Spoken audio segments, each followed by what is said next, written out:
O Movinfra é um movimento os seis maiores investidores em infraestrutura de transporte no Brasil. São 6 gigantes, né? O primeiro slide ali mostra exatamente isso, acho que agora ele vai conseguir.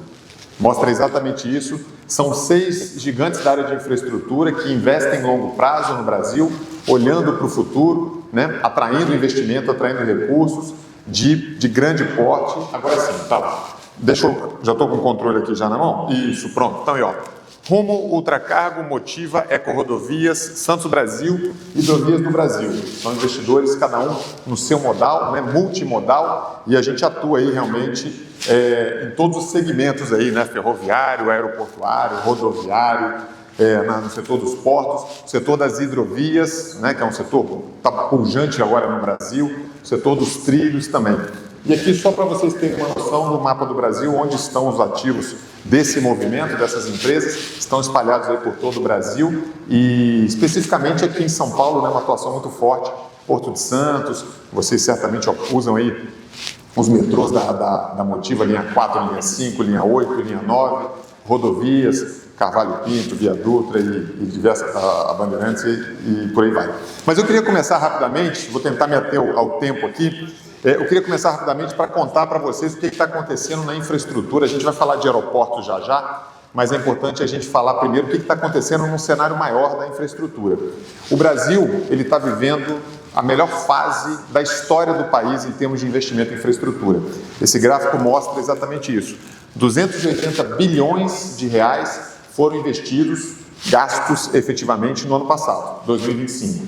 E esse ano nós vamos bater um recorde ainda maior, nós vamos bater um recorde de 300 bilhões de reais em execução de infraestrutura no Brasil. O Brasil nunca viu uma quantidade tão grande de investimentos acontecendo. Aqui vocês podem ver que, ó, pela série histórica desde 2010, a gente tem aí 280 bilhões. E ainda é pouco, tá, pessoal? Ainda é pouco. O Brasil precisa de pelo menos uns 500 bilhões por ano para a gente poder manter a reposição do nosso estoque de capital fixo, que a gente fala tecnicamente, né? Ou seja, manter a nossa infraestrutura, porque somos um país continental. Então é uma boa notícia, mas que traz também um grande desafio. Uma outra boa notícia é aquelas duas barrinhas ali, ó, 234 de 280. 84% desse investimento recorde, ele está sendo realizado com recursos privados, não é recurso público. O Brasil vem migrando, né, ao longo dos anos dos investimentos, até para uma questão orçamentária. A gente sabe que o orçamento do Brasil ele é muito comprometido com as despesas obrigatórias, tem pouco espaço para despesas discricionárias, como é o caso da infraestrutura, então a gente vem fazendo isso com recursos privados. Uma excelente notícia e o número é importante, 84% desse recorde de investimentos aí sendo realizados com recursos privados. Esse aqui é um recorte rápido só do setor de transporte e logística, que aquele outro gráfico ele pega a infraestrutura como um todo, então tem energia elétrica, tem mineração, né, tem não só transporte, mas na área de transporte a gente também está chegando ao nosso... Vocês vão lembrar, né, 2014, que é 2013, 2014, o que estava acontecendo nessa época? Vocês vão puxar pela memória, Copa do Mundo. Então aqui foi o auge dos investimentos na área de logística e transporte no Brasil. A gente teve ali cerca de 84,5, 85 bilhões de investimento. Ano passado a gente bateu 76, voltamos a crescer radicalmente, e esse ano a gente deve superar os 80, a gente deve chegar próximo aos 85 bilhões. Então a gente vai ter um patamar de investimento em logística e infraestrutura como nós tivemos na época da Copa, ali, né, 2013 e 2014.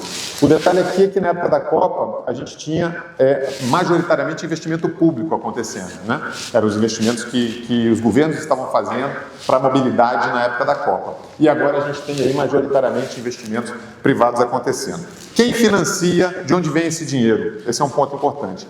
E isso é um número super interessante. Essa curva bonita que sobe aí, ó, é a curva de emissões recordes de debêntures no nosso país. Debênture é o dinheiro nosso. Nós, a sociedade, não os governos, a sociedade está se autofinanciando, né? Qualquer um de nós aqui pode entrar no seu aplicativo do banco, da sua corretora, e comprar um título privado, uma debênture, por exemplo, da Via Dutra, e pode ajudar a financiar aí os investimentos que estão acontecendo de 10 bilhões de reais lá na duplicação da Dutra. Acho que deve ter muita gente de São José dos Campos aqui, vocês devem estar vendo isso lá em São José dos Campos, o que está acontecendo, o pessoal de Guarulhos também, Serra das Araras do Rio de Janeiro. Investimento recorde, captação recorde de debêntures, 135 bi em 2024. E ano passado, acabou de sair um número, e esse número cresceu ainda mais. Ano passado foram 178 bilhões. Os dados da Ambima mostram esse número aqui, ó, aquela última coluna lá. Se somar todos aqueles valores ali, nós vamos chegar a 178 bilhões.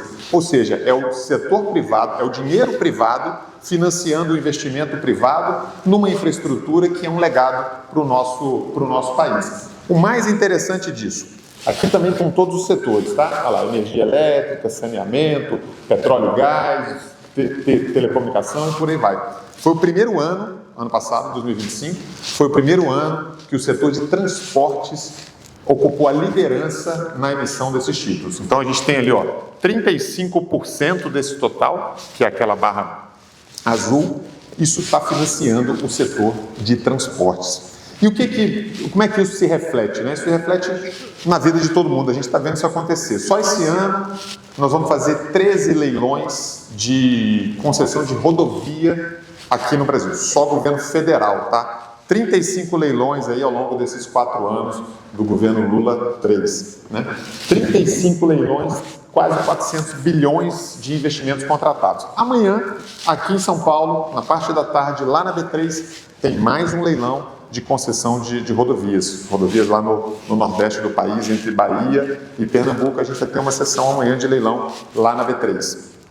Também no setor ferroviário, finalmente o Brasil volta a fazer investimento depois de quase 30 anos sem fazer grandes investimentos no setor ferroviário. A gente volta a ter processos em andamento. A gente tem aí uma carteira de projetos que pretende captar mais de 400 bilhões também, investindo na área de ferrovias. Isso aqui, só um exemplo da área portuária, aqui a gente está pertinho do Porto de Santos, está logo aqui embaixo na Baixada Santista.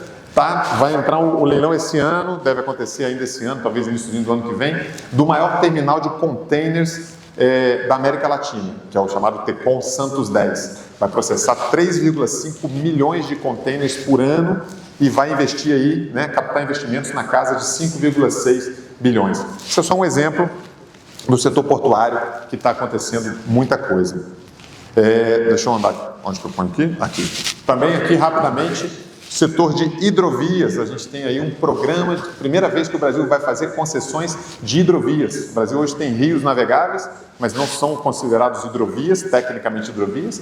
O Brasil é um país abençoado por Deus, pela natureza, a gente tem essa quantidade de rios, usamos muito pouco esse modal e agora a gente tem a possibilidade de crescer, talvez aqui a mais próxima de onde a gente está hoje, seja a hidrovia do rio Tietê-Paraná, que tem um potencial gigantesco, sem contar as hidrovias do arco norte do nosso país, Madeira, Tapajós, Tocantins, Rio Amazonas. Então tem um grande investimento acontecendo aqui.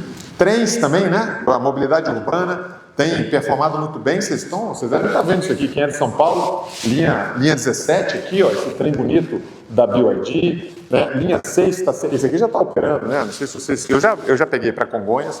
Estou super feliz que quando eu venho de Congonhas agora eu já posso usar o metrô. Linha 6, né, que é uma linha super importante, a linha laranja.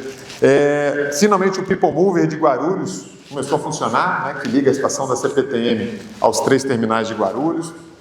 Então a gente está vendo TIC, né, um TIC, trem intercidades. Isso aqui é uma revolução, né? Primeiro trecho aí, direção a Campinas, ligando Campinas com São Paulo. Depois teremos o ramal de Sorocaba, depois teremos o ramal de São José dos Campos e futuramente teremos também o ramal para a Baixada Santista. E aí São Paulo passa a ter uma rede de trens de média distância e de média velocidade muito eficiente. Esse aí já é o primeiro prospecto do trem, que vai a cerca de 150 km por hora, vai ser um dos trens mais rápidos aí da América Latina. Bom, mas aí vem a pergunta. Fiz esse panorama todo para a gente falar que, de fato, o Brasil está vivendo uma era muito pujante na infraestrutura como um todo. Mas o evento aqui é aeronáutico, né? Aeroespacial, mas muito foco no aeronáutico. E os aeroportos? Como é que nós estamos? Como é que estão os nossos aeroportos aqui no Brasil?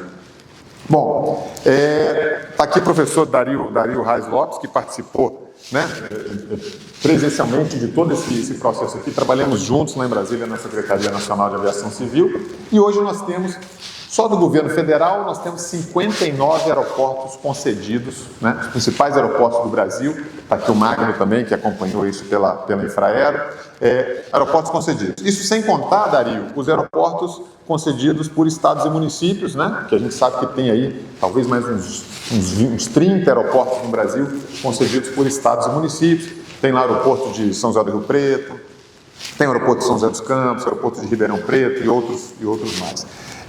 Já foram investidos nesses aeroportos, só da carteira federal, que são esses 59 aqui, já foram investidos aproximadamente 30 bilhões de reais, né? E ainda tem mais 16 bilhões aí, em torno de 16 bilhões, para serem investidos nos próximos anos como investimentos obrigatórios dos contratos de concessão. A gente tem um mapa muito bonito, que cobre o Brasil inteiro, que tem aeroportos regionais, e cada corzinha daquela ali, você percebe que o mapa é todo pintado com várias cores, é um operador diferente. Inclusive está desatualizado, já tiveram algumas fusões e aquisições ali no meio desse caminho, mas o mais importante nós temos um mercado competitivo de aeroportos. Nós temos hoje no Brasil, só no governo federal, dos contratos federais, eu acho que são 12 operadores, acho que são 11 ou 12 operadores diferentes, distintos, né?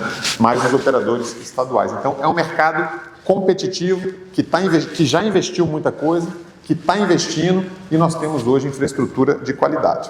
Além disso, a notícia mais recente é o programa Ampliar do governo federal, que também tem colocado mais uma camada de aeroportos regionais, ainda de menor porte, né? A gente pegou os aeroportos de grande porte, de médio porte, de pequeno porte, e agora o governo está pegando os aeroportos de muito pequeno porte. Aeroportos realmente muito pequenos, que não são viáveis economicamente, financeiramente, e eles estão conseguindo incluir esses aeroportos nos contratos de concessão já existentes. Aqui eu trouxe uma lista muito rápida, a gente tem 4 exemplos aí. Guarulhos, a Fraport, que é a operadora do aeroporto de Fortaleza e de Porto Alegre, a gente tem o aeroporto de Brasília e Viracopos, que ainda está em negociação. Mas a gente tem aqui uma lista de mais 29 aeroportos regionais de pequeno porte, de muito pequeno porte, alguns um pouquinho maior, mas a grande maioria coisas muito pequenas, como por exemplo aqui a gente tem ali aeroporto de,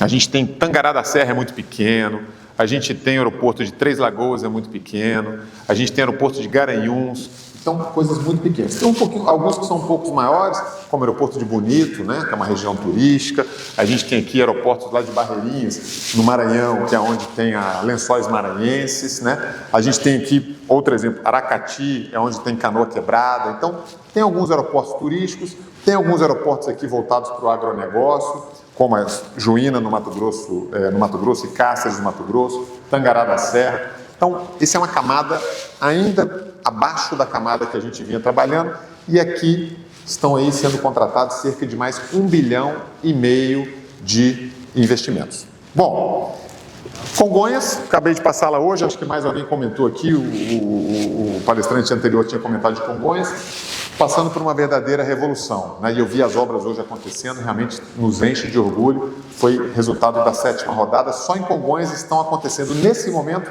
2 bilhões de investimento, uma verdadeira revolução. O aeroporto de Congonhas em breve vai ser um aeroporto internacional, vai ter voos aí para América Latina, América do Sul, vamos ter finalmente a nossa ponte aérea do Mercosul, que é a rota entre Congonhas e Aeroparque, lá na Argentina. Vamos voar do centro de São Paulo ao centro de Buenos Aires.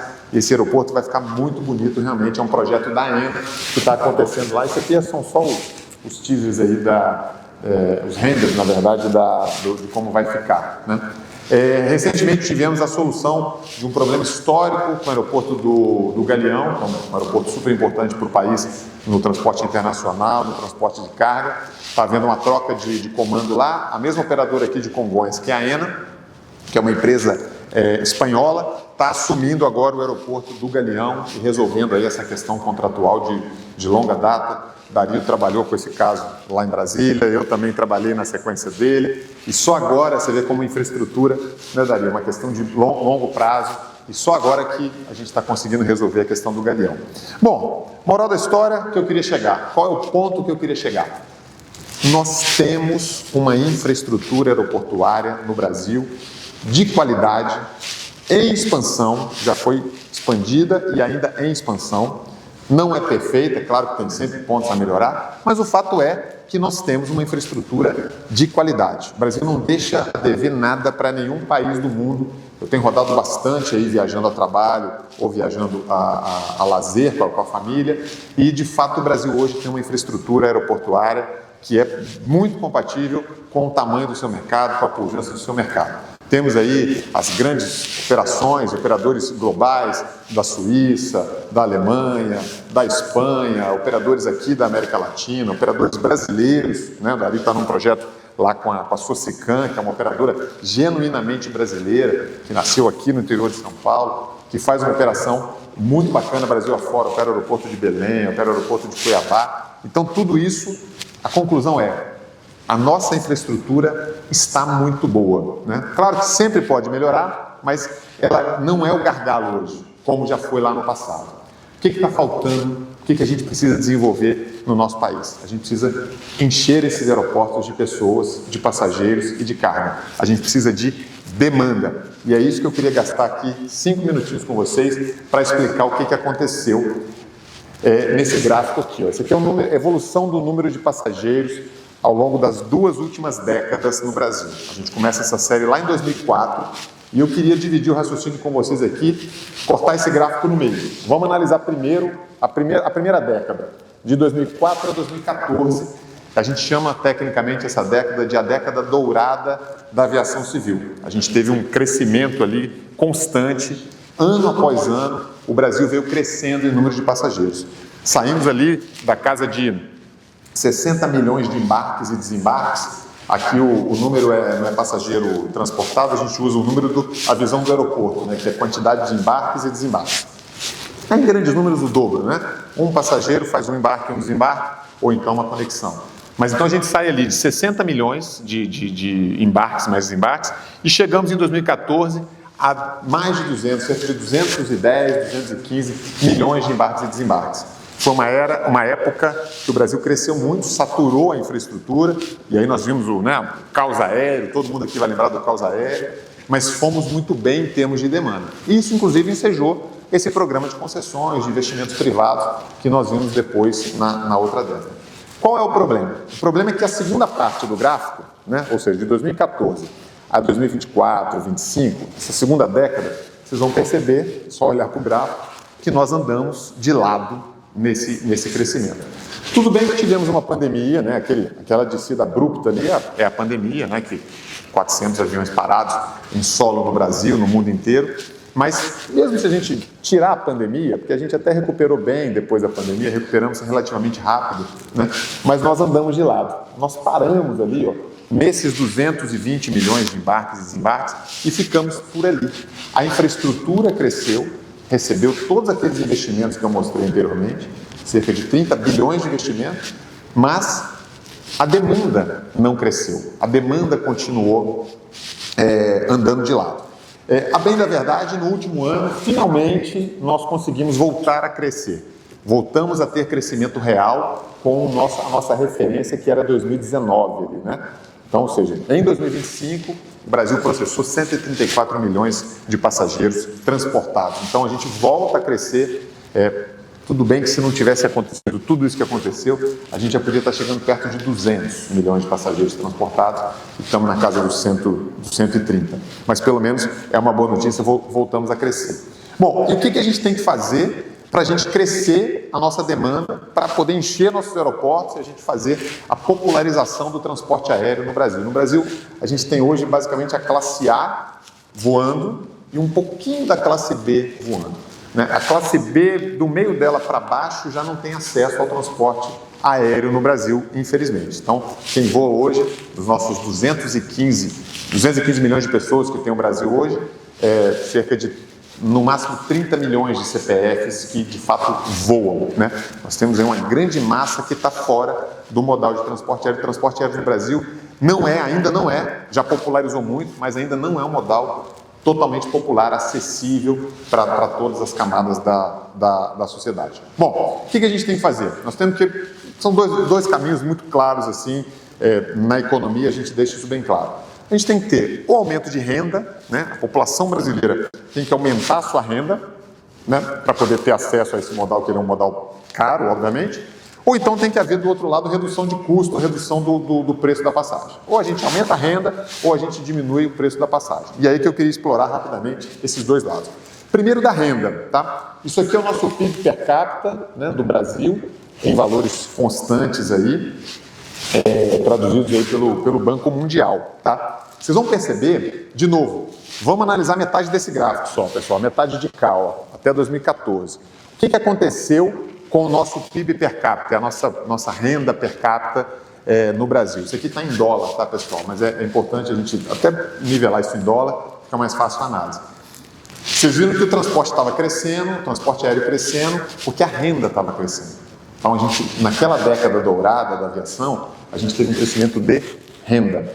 E na segunda metade do gráfico, a gente começou a patinar, tá vendo? A gente tivemos anos de queda, depois de estabilidade, depois vem pandemia, cai mais um pouquinho, mas agora parece que a gente voltou a apontar para cima de novo. Ali, ó, retomada da pandemia, 2020, 21, 22, 23, 24 e o número de 25 é bom. Ele não está aqui ainda, mas ele é bom também, ele continua crescendo. Então, parece que o Brasil voltou a crescer em termos per capita. Não é um grande crescimento, né? O Brasil cresce historicamente meio errático, assim. A gente tem alguns anos bons, alguns anos médios e alguns anos ruins, assim. A gente tem um crescimento meio aleatório, assim, em termos de crescimento econômico, mas parece que a gente tem um crescimento de renda per capita agora que está acontecendo. Tomara que ele continue nessa trajetória para que a gente possa ver essa curva ascendendo. Mas perdemos uma década nessa brincadeira, né? Então esse é o lado da renda. Parece, ainda é cedo para falar, porque obviamente os primeiros anos daquela retomada que eu mostro ali é a retomada da pandemia, então não dá para saber o que é crescimento real, do que é crescimento de retomada pós-pandemia, né? Agora que a gente vai ver a economia solidificada pós-pandemia. Mas vamos ver, temos aí boas expectativas e aí vai depender muito dos compromissos assumidos pelos nossos futuros governantes esse ano, né? Ano de eleição. A gente tem que tratar muito seriamente aí de questões como resultado fiscal, a gente tem que tratar de questões como financiamento de infraestrutura e por aí vai, porque isso é que vai definir aí o nosso crescimento, né, nos próximos 4 anos aí até 2030. Né? Bom, vamos pelo lado agora, o lado do custo. Aviação, todo mundo sabe, aqui o pessoal é do setor de aviação, 2 fatores preponderantes para a aviação: dólar e petróleo. Né? Dólar e petróleo. Se a aviação na veia o custo das empresas com relação a combustível de aviação e com relação à variação do dólar. Vamos falar de combustível de aviação primeiro. Isso aqui é um gráfico da ANP que mostra como é que tem sido a evolução do querosene de aviação, do famoso jet, ao longo dessas 2 décadas. Né? A gente vai perceber que nessa primeira metade aqui, ó, de 2004 até 2014, a gente tinha um combustível de aviação que ele oscilava ali, mas ele estava muito bem comportado. Ele estava na casa ali, o litro aqui, né? Chegou até abaixo de R$1, lá, 85 centavos, depois ele subiu R$1, chegou quase a 2, depois caiu, mas ele ficou sempre ali abaixo de R$2, né? A realidade hoje é bastante desafiadora, bastante desafiadora. No pós-pandemia, a gente teve uma escalada muito grande do preço do petróleo e, obviamente, o combustível de aviação ele cresce junto com o preço do petróleo. Então, a gente mudou de patamar, né? A gente saiu do patamar de R$2, vamos arredondar nisso aí, e nós fomos para um patamar bastante, que oscila bastante volátil, mas ali na casa dos R$4. Então, o combustível de aviação no Brasil ele já vinha a preço quase que dobrado. Obviamente tem efeito de inflação e tal, mas ele é um valor de fato mais alto. Isso aqui é o preço na refinaria, tá, pessoal? Acima disso aqui ainda tem imposto, tem margem de distribuição, margem de revenda e por aí vai. Mas ele é uma boa referência. Agora, o que assusta ainda mais é o efeito agora, de curtíssimo prazo. O efeito Trump, o efeito guerra lá no Golfo Pérsico, no Golfo Arábico. Né? Olha o que aconteceu, é o que a gente está vivendo agora. Aquele último pico lá, ó. Aquele último pico a gente foi praticamente quase a R$7, R$6,60, com perspectiva de chegar a R$7. Isso aqui é destruidor para o setor de aviação. É destruidor. Isso aqui, de fato, a gente tem que ter muita atenção, porque tudo bem, uma variação rápida de curtíssimo prazo, o setor até consegue administrar, mas isso aqui sustentado ao longo do tempo, se isso permanecer ao longo do tempo, isso é desastroso para o setor de aviação. Então a gente tem que ter muita atenção a isso. As primeiras reações já aparecem, as companhias aéreas começam a reduzir voos, começam a tirar rotas que não são rotas muito óbvias do ponto de vista econômico, da viabilidade, e na verdade aqui ninguém sabe como lidar com esse querosene de aviação batendo na refinaria quase R$7. Nunca nós vimos no Brasil, a série histórica mostra isso, um querosene de aviação a R$7 na refinaria. É o perigo desse querosene chegar a quase a R$10 no tanque do avião. Né? Então, quer dizer, é uma loucura. Imagina se fosse no carro da gente, já seria a gasolina R$10, já seria uma loucura. Você imagina um avião que, para fazer um voo daqui para Brasília, consome 5.000, 6.000 litros. Né? Para fazer um voo para o exterior, por exemplo, consome 100.000 litros, né? 120.000 litros e por aí vai. Então, isso realmente é um ponto de muita atenção. Tá? A gente não sabe como esse setor vai ficar. Isso vai depender de quanto tempo esse choque de curto prazo ele vai perdurar. Esse é o ponto. Né? Quanto tempo, como é que isso volta? Se volta, quando volta e como volta? Nós estamos aqui, tem uma grande interrogação, como é que o setor vai conviver com esse custo. E isso é especialmente grave aqui no Brasil, porque esse custo aqui no Brasil ainda é combinado com o efeito dólar, que é o meu próximo slide aqui. Vamos ver de novo, isso aqui é a cotação do dólar, tá, pessoal? Dados oficiais do Banco Central. De novo, a primeira metade do gráfico ali, até 2014, na década dourada da aviação. A gente tinha um dólar relativamente controlado, né? Um dólar que vem, inclusive, caindo ao longo dos anos ali, depois teve um repique. Esse repique aqui, em 2008, ali, vocês vão lembrar, foi aquela crise do subprime lá dos Estados Unidos, né, do Banco Lehman Brothers e tal, que deu aquela crise global. Deu um repique, depois caiu de novo, aí ficou ali, essa década, percebe que ele faz uma barriga assim, ó? Então é uma década de dólar relativamente controlado, né? Então a gente tinha petróleo controlado, dólar controlado e a gente tinha renda crescendo, até em decorrência disso, né? Renda crescendo. E aí a aviação, obviamente, despontou naquela época. E agora o que a gente tem? A gente tem um dólar que parece que assumiu 2 degraus acima, né? A gente tinha ele aqui, ó, na casa ali de R$2, ele pulou depois para cerca de 4 e agora ele já está lá oscilando a cerca de 5. A bem da verdade é que no curto prazo, vocês estão vendo a última quedazinha ali, ele faz um pico, depois ele cai. Isso tem ajudado um pouquinho, Nós estamos com esse dólar aí na casa dos 5, chega a 4,90 ali, isso tem deixado menos grave a situação, porque como o petróleo está lá em cima, pelo menos o dólar não está tão lá em cima, né? Então uma coisa ajuda a outra, mas ainda assim vocês percebem que é um patamar muito alto e a gente precisa ter isso em mente. Bom, aqui eu já vou chegando perto do meu... Vou deixar aqui meus contatos para quem quiser continuar essa história. A gente tem bastante material para alongar, mas qual é a mensagem que eu queria trazer para vocês? Temos uma infraestrutura de qualidade, né? Uma infraestrutura como um todo, recebendo muitos investimentos. Nossos aeroportos estão muito bem equipados, né? Um trabalho de Estado, um trabalho que perpassou em vários governos.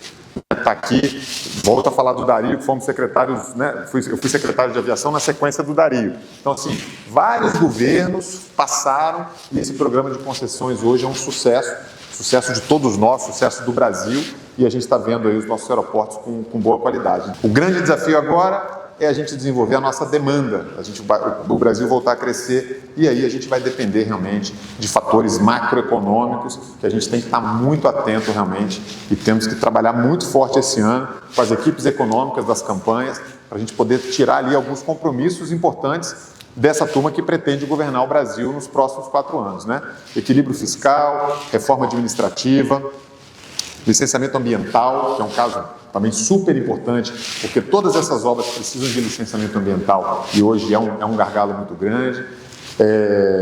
Taxa de juros, o Brasil tem hoje a taxa de juros real mais alta, uma das taxas mais altas do mundo. Então tudo isso são agendas macroeconômicas que a gente trabalha lá no Move Infra para tentar, né, trazer investimento para o Brasil, trazer segurança jurídica, trazer compromissos socioambientais. Então, queria deixar esse recado para vocês. O recado é: estamos bem, mas temos muitos desafios pela frente e o setor de aviação precisa realmente encarar esses desafios de frente, encarar todas essas questões para que a gente possa ter um país pujante, uma aviação pujante, que é o que todos nós queremos aí para o nosso país.